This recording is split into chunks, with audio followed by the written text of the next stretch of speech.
ശരിക്കും സന്തോഷത്തോടെ സംതൃപ്തിയോടെ കുടുംബജീവിതം നയിക്കുന്നവർ എത്ര പേരുണ്ട്? നിങ്ങൾ ഈ കാനഡയിലും അമേരിക്കയിലും ഒക്കെ ജീവിക്കുമ്പം നിങ്ങൾ ഇവരുടെ സമൂഹത്തിൽ നിന്ന് പഠിക്കേണ്ട ഒരു കാര്യം, അവർ ജീവിക്കാൻ വേണ്ടി പണം ഉണ്ടാക്കുന്നവരാ. പണം ഉണ്ടാക്കാൻ വേണ്ടിയിട്ട് ജീവിക്കുന്നവരല്ല. അവര് കൃത്യം വീക്കെൻഡൊക്കെ നന്നായിട്ട് എൻജോയ് ചെയ്യുന്നവരാണ്. ഞാൻ ജർമ്മനിയിലൊക്കെ കുറച്ച് നാളത്തൊക്കെ ജോലി ചെയ്യാൻ ഇടയായപ്പോൾ ശ്രദ്ധിച്ചിട്ടുണ്ട്. അവിടുത്തെ കുടുംബമായിട്ട് ജീവിക്കുന്നവര്, കുഞ്ഞുങ്ങളൊക്കെ ഉള്ളവര്, അവർ വീക്കെൻഡൊക്കെ നന്നായിട്ട് അവർ ഫാമിലിക്ക് വേണ്ടിയിട്ട് ചെലവഴിക്കുകയാണ്. അവരെവിടെയെങ്കിലും നടക്കാൻ പോകുന്നു, എവിടെങ്കിലും കാഴ്ചകൾ കാണാൻ പോകുന്നു. അങ്ങനെ ഒരുമിച്ചുള്ള കൂട്ടായ്മകൾ 2-3 കുടുംബങ്ങളൊക്കെ കൂടി അവർ ശരിക്കും ഓരോ നിമിഷവും ആസ്വദിച്ച് ജീവിക്കുകയാണ്. പക്ഷെ ആ വീക്കെൻഡിലും ജോലി ചെയ്യാൻ തയ്യാറായ ഒരു കൂട്ടരുണ്ട്, അത് നമ്മളാണ്. അവര് ജീവിതം ആസ്വദിക്കുന്ന നേരത്ത് നമ്മൾ പോയി ജോലി ചെയ്ത് കളയും. അപ്പോൾ നമുക്കും ഒരു കാഴ്ചപ്പാടുണ്ടാവണം. നമ്മളെല്ലാവരും പണമൊക്കെ ഉണ്ടാക്കുന്നത് ജീവിക്കാൻ വേണ്ടിയിട്ടാണ്. അതെങ്ങനെയാ? സംതൃപ്തിയോടുകൂടി ജീവിക്കാൻ, ഇച്ചിരി റിലാക്സ്ഡ് ആയിട്ട് ജീവിക്കാനായിട്ട്, അല്ലേ?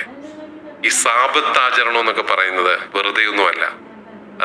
ബൈബിളിൽ എത്ര നിഷ്ഠയോടുകൂടിയാണ് ഈ സാബത്ത് ആചരണം പറഞ്ഞിരിക്കുന്നത്. സാബത്ത് ലംഘിക്കുന്നതിന് കഠിനമായ ശിക്ഷകളാണ് പഴയ നിയമത്തിൽ പറഞ്ഞിരുന്നത്. എന്തുകൊണ്ടാ? ഈ മനുഷ്യര് ഈജിപ്തിലെ അടിമത്തത്തിലായിരുന്നു. എല്ലാ ദിവസവും പണി ചെയ്താൽ മാത്രമേ നിങ്ങൾക്ക് ഭക്ഷണം കിട്ടൂ. ജീവിതത്തെ നിർവചിച്ചിരുന്നത് അത് മാറി. നീ എങ്ങനെ നിന്റെ തൊഴിലിനെ ആശ്രയിച്ച് മാത്രം ജീവിക്കേണ്ടവനല്ല, ജീവിതം ദൈവത്തിന്റെ ദാനമാണെന്ന് നിന്നെ ബോധ്യപ്പെടുത്താൻ വേണ്ടി ഒരു ദിവസം നീ ജോലി ചെയ്യരുത്. നീ അത് ദൈവത്തിന് വേണ്ടിയിട്ട് മാറ്റിവെക്കണം.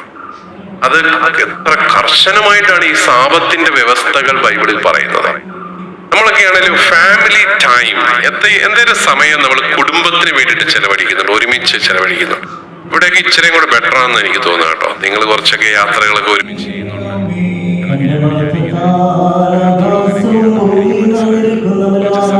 ഫാമിലി ടൈം കൂടുതൽ ചെലവഴിക്കുന്നുണ്ട് കുഞ്ഞുങ്ങളൊക്കെ. അതിനൊരു വലിയ നിമിത്തമാണ്. പക്ഷെ അത് വേണം നമുക്ക് ഒരു സംതൃപ്തിയുടെ ഒരു അനുഭവം. ദൈവമേ, നീ തന്ന ജീവിതം നല്ലതാണോ, ഇങ്ങനെ പരിവേഷം പിടിച്ച് ജീവിക്കേണ്ടതാണ്, നല്ല ആസ്വദിച്ച് ജീവിക്കേണ്ടതാണ് എന്ന് ദൈവത്തോട് പറയുന്നത് തുല്യമാണ്.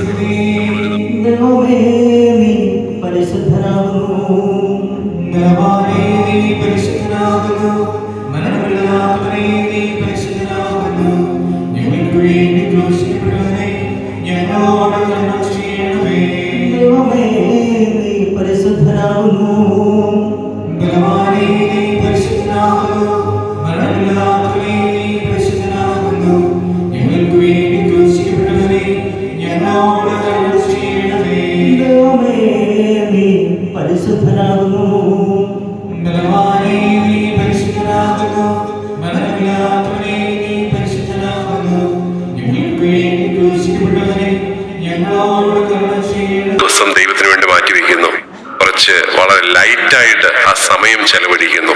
അത് വളരെ പ്രധാനപ്പെട്ട ഒരു കാര്യമാണ്.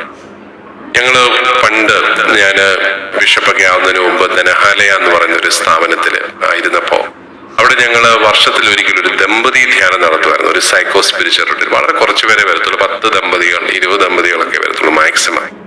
പക്ഷെ അവർക്ക് വേണ്ടി ഒരു 2-3 ദിവസം ഞങ്ങൾ 2-3 അച്ഛന്മാര് അവിടെ സമയം ചെലവഴിക്കുമായിരുന്നു, കൗൺസിലിംഗും ഒക്കെ നടത്തി. അപ്പൊ അതിനകത്ത് ഒരു പ്രാവശ്യം ഒരു ടോക്ക് കൊടുത്തു കഴിഞ്ഞ് ഞാൻ അവരോട് പറഞ്ഞു, നിങ്ങളെല്ലാവരും മുറി പോയിരുന്ന് അങ്ങോട്ടും ഇങ്ങോട്ടും വർത്തമാനം പറഞ്ഞിട്ട് വരാൻ പറഞ്ഞു, ഒരു അരമണിക്കൂർ. അപ്പം നിയമം ഇതാണ്, നിങ്ങൾ വേറെ ആരെയും കുറിച്ച് ഒന്നും പറയരുത്, നിങ്ങളെ കുറിച്ച് മാത്രമുള്ള കാര്യങ്ങൾ അങ്ങോട്ടും ഇങ്ങോട്ടും പങ്കുവെച്ചിട്ട് വരണം. അതെല്ലാം കുറെ നേരം കഴിഞ്ഞപ്പോഴത്തേക്കും ബാങ്ക് ഉദ്യോഗസ്ഥരായ ദമ്പതികൾ, ചെറുപ്പക്കാരാണ്, അവരെന്നെ കാണാനായിട്ട് മുറി വന്നു. അച്ഛാ, ആ പരിപാടി സൂപ്പറായിരുന്നു. ഞാൻ ചെയ്ത പരിപാടിയാ, ആ വർത്താനം പറച്ചിൽ പരിപാടി സൂപ്പറായിരുന്നു. ഞാൻ ചോദിച്ചാൽ എന്നെ നിങ്ങൾ അങ്ങനെ വർത്താനം പറയാല്ലേ? ഞങ്ങൾ വർത്താനമൊക്കെ പറയും, പക്ഷെ ഞങ്ങൾ ഈ പറയേണ്ട കാര്യങ്ങളൊന്നും അല്ല പറയുന്നത്. ഞങ്ങള് ബിസിനസ് കാര്യങ്ങളൊക്കെയാണ് സംസാരിക്കുന്നത്. അത് അവരങ്ങനെയാണ് പറഞ്ഞത്. ബിസിനസ് കാര്യങ്ങൾ എന്താ, അവിടെ പോയോ ഇവിടെ പോയോ, പിള്ളേരുടെ കാര്യം ചെയ്തോ, അവിടെ സാധനങ്ങൾ മേടിച്ചോ, എന്നാണ് അങ്ങോട്ട് പോകുന്നത്, ഇങ്ങോട്ട് പോകും, ഇങ്ങനെയുള്ള കുറച്ച് ബിസിനസ് കാര്യങ്ങൾ മാത്രമേ ഞങ്ങൾ ചർച്ച ചെയ്തുള്ളൂ.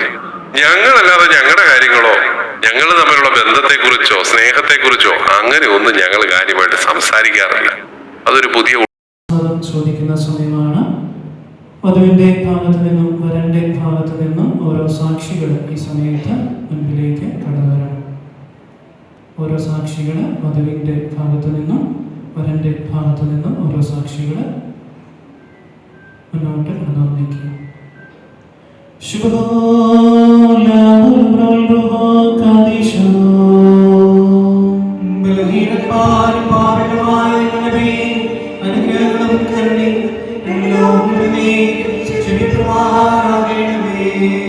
കർത്താവിൽ നമ്മുടെ മകനായ നിഖിൽ ഈ നിൽക്കുന്ന മിനിയെ ക്രിസ്തീയ പ്രമാണവും തിരുസഭയുടെ നിബന്ധനകളും അനുസരിച്ച് വിവാഹം ചെയ്യുവാൻ സമ്മതമാണ്.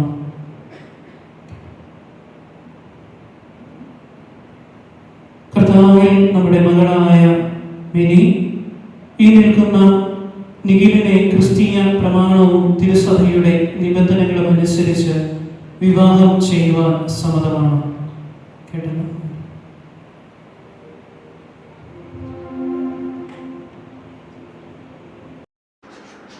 ദൈവമേ, ഇങ്ങനെയെങ്കിലും ഒരാളോട്ടല്ലോ, ഒന്നുമില്ലേ. അതൊക്കെ ഓർത്ത് നമുക്ക് ദൈവത്തിന് നന്ദി പറയാൻ സാധിക്കുകയാണെങ്കിൽ ഒരു സംതൃപ്തിയുടെ ഒരു സംസ്കാരം ഉണ്ടാവും.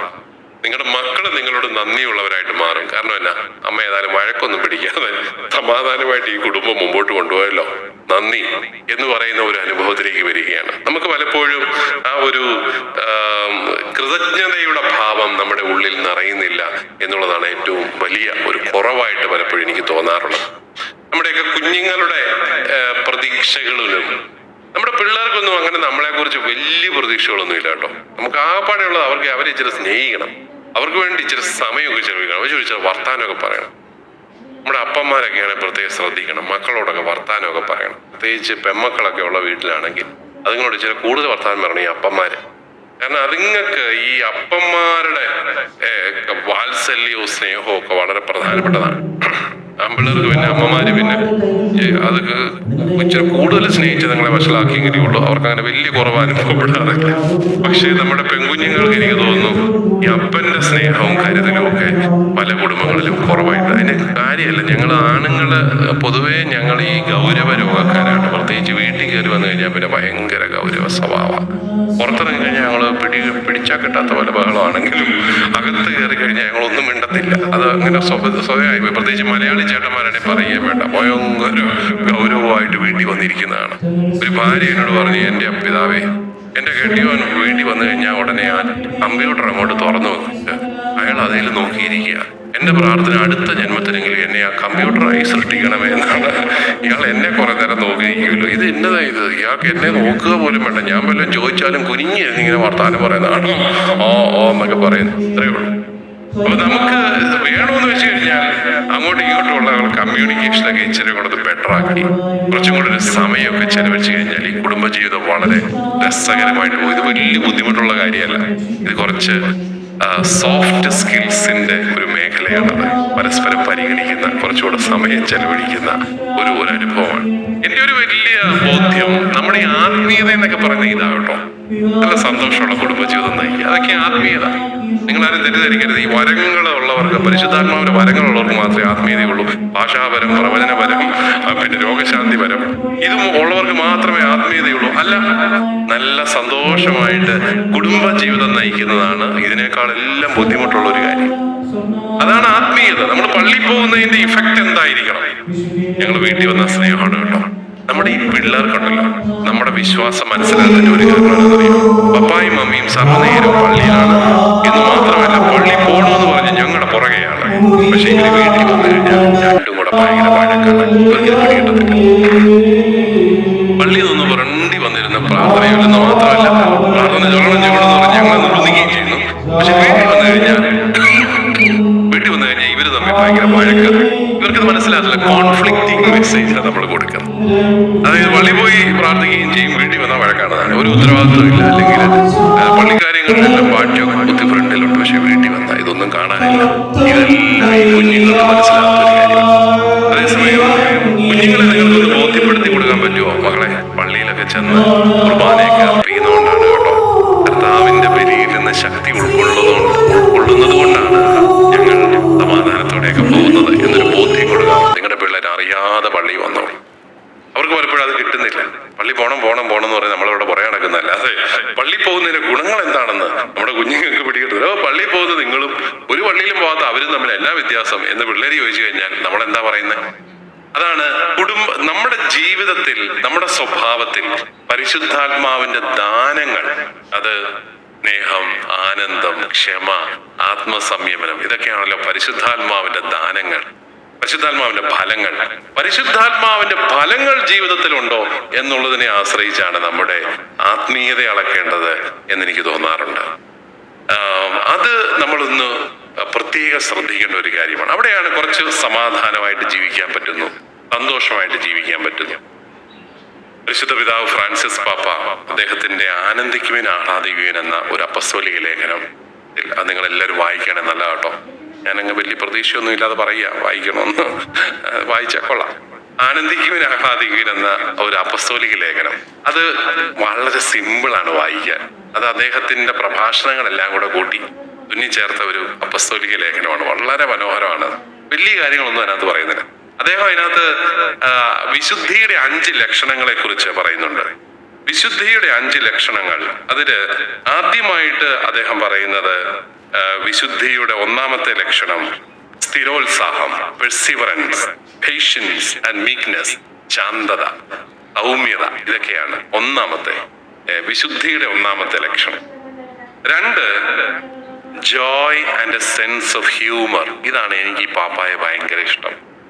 അതായത് ജോയ്, ആനന്ദവും നർമ്മരസവും വിശുദ്ധിയുടെ ലക്ഷണമാണെന്ന് പഠിപ്പിച്ച ചരിത്രത്തിലെ ആദ്യത്തെ മാർപ്പാപ്പയായിരിക്കും ഈ ഫ്രാൻസിസ് പാപ്പ. നർമ്മരസം, തമാശ പറയാനുള്ള കഴിവ് വിശുദ്ധിയുടെ ലക്ഷണമാണെന്ന് അദ്ദേഹം നമ്മളെ പഠിപ്പിക്കുക. നിങ്ങളൊക്കെ തമാശ പറയാറുണ്ട്? എന്ത് ചോദ്യമല്ലേ ഈ ചോദ്യമൊക്കെ ചോദിക്കാനായിട്ടാണോ ഈ നാട്ടിൽ നിന്ന് ഈ ഫ്ലൈറ്റ് എല്ലാം കയറി ഇങ്ങോട്ട് വന്നതെന്ന് നിങ്ങൾ ചിന്തിക്കും. തമാശ പറയുന്നുണ്ടോ? വീട്ടിൽ ഭാര്യയും ഭർത്താവും മക്കളും കൂടി ഇരുന്ന് തമാശ പറയുന്നുണ്ടോ? ഇതൊരു വലിയ ചോദ്യമാട്ടോ. ഇല്ലെങ്കിൽ നിങ്ങൾക്ക് ഇന്ന് രാത്രി മുതൽ തുടങ്ങാം. വീട്ടിൽ ചെന്ന് കഴിഞ്ഞിട്ട് എല്ലാവരും കൂടെ വട്ടം കൂടിയിരുന്ന്. ഞാൻ പലപ്പോഴും കുടുംബങ്ങളോട് സംസാരിക്കാൻ പറയാറുണ്ട്, നിങ്ങൾ ആഴ്ചയിൽ ഒരു ദിവസം തമാശ മത്സരം വെക്കണം. ഏറ്റവും നല്ല തമാശ പറയുന്നവർക്ക് എന്തെങ്കിലും ഒരു സമ്മാനം കൊടുക്കണം. കുഞ്ഞുങ്ങളെയൊക്കെ തമാശ പറയാൻ പ്രോത്സാഹിപ്പിക്കണം.